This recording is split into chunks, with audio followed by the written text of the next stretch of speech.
nesse slide, a gente consegue perceber que a prescrição tática de habilidades específicas de combates de judô, ela passa de uma ideia de ataques para frente e para trás para um favorecimento na ideologia de multiplicação da variação de orientação de golpe. No começo da década de 2000, a gente entendia que atletas que iniciavam no judô, eles realizavam normalmente orientações para frente e para trás na entrada dos golpes ou de um lado para o outro. Com o passar do tempo, esse mesmo atleta passa a realizar ações que podem favorecer a ele em termos de imprevisibilidade, que vão fazer com que a orientação do golpe comece a ganhar uma outra dimensão, que é nos sentidos cardeais, e assim consecutivamente até obter os 8 sentidos.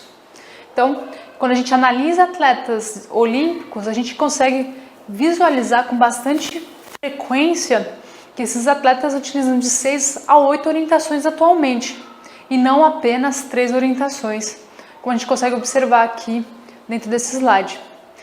O que a gente sabe é, a partir de 3 orientações, o atleta passa a começar a ser imprevisível, mas para ele se consagrar efetivamente uma pessoa de sucesso tático em termos de orientação de golpe, é interessante que ele esteja na margem de atletas internacionais.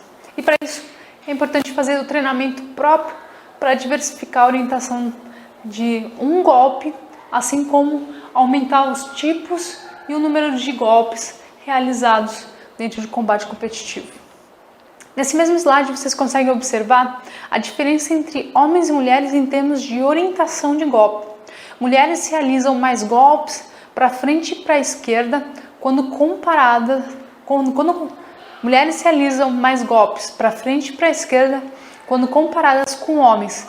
Isso é essa é uma informação interessante porque a partir do momento que a gente sabe que as mulheres entram mais para frente e para a esquerda, a gente consegue entender que a mulher tenta ganhar velocidade na entrada de golpe, porque ela vai entrar para frente e para a esquerda, e não só isso, que o homem tem mais variação dessas habilidades específicas em termos de orientação no golpe.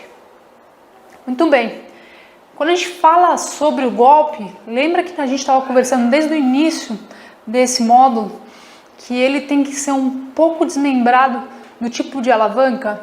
Atualmente os atletas misturam o tipo de golpe específico com outros tipos de alavanca. Existiu uma polêmica grande com golpes que eram realizados ajoelhados. Então, o atleta realizava um golpe de joelho, como o impulso Nage, e fazia com que a técnica funcionasse. Então, ele usava um golpe de T, com origem T, um golpe de mão, e era associada com um golpe de sacrifício, de Sutemi Waza. Na verdade, o que acontecia era, ele realizava um golpe de T e uma alavanca diferente daquele determinado golpe. Então, ele tentava sim favorecer a partir dessa alavanca. Nós temos 3 tipos básicos de alavanca para os golpes.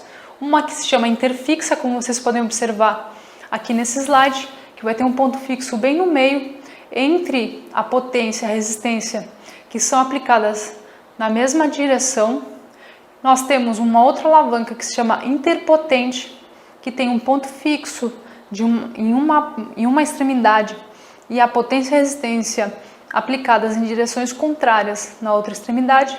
E nós temos a alavanca interresistente, que vai ter o ponto fixo em uma extremidade, que é a mesma extremidade da resistência, e a potência aplicada na outra extremidade. Quando a gente compara os sexos, por exemplo, a gente vai ver que as mulheres utilizam mais alavancas interpotentes que os homens. Bem, aqui nesse slide vocês podem observar alguns exemplos associados com a fase da pausa, que às vezes é menosprezada pelos analistas. Na fase da pausa, existem várias assertivas que são feitas para os atletas, a fim da gente entender um pouco mais sobre o que o técnico está pensando. E mais, uma coisa que já ficou bem óbvia, tanto para a Federação Internacional, assim como para os analistas, é a utilização de punição como uma estratégia para sobrepor o oponente e obter a vitória. Especialmente na categoria pesado, a gente vê muitos atletas utilizando estratégias não só para contrapor as ações do oponente, mas também para se favorecer a partir da aplicação de Shido pelo árbitro a esses oponentes, como com domínio territorial.